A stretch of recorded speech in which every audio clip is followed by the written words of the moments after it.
আপনি যদি চিকেন খেতে যান ওর মধ্যে আর্সেনিক, পনির খেতে যান তাহলে ওটা নকল, যদি জল খেতে চান তাহলে ওর মধ্যে ইউরেনিয়াম, আর যদি তরমুজ খেতে চান তাহলে তো আপনার মৃত্যু ঝুঁকি আছে। মানে এই দেশে আসলে এটা হচ্ছেটা কি? মুম্বাইতে রাতারাতি একটা পরিবারের মৃত্যু হয়ে যায় শুধুমাত্র তরমুজ খাওয়ার কারণে। এবার আপনারা ভাবছেন এই দেশের মধ্যে সবকিছু খাওয়া নিরাপদ?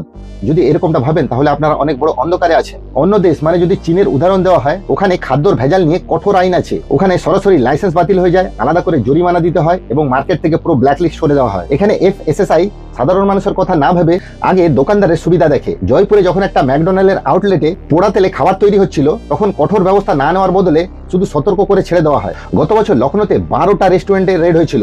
কি হলো? শুধু জরিমানা নিয়ে তাদেরকে ছেড়ে দেওয়া হলো। তরমুজ খেয়ে যেই পরিবারের 4 জন মারা গেছে, ওদের বদলে যদি কোনো নেতা মন্ত্রী মারা যেত তাহলে 24 ঘন্টার মধ্যে রিপোর্ট বেরিয়ে যেত, সব পরিষ্কার হয়ে যেত কিভাবে মৃত্যু হয়েছে। কিন্তু এখানে মারা গেছে সাধারণ মানুষ।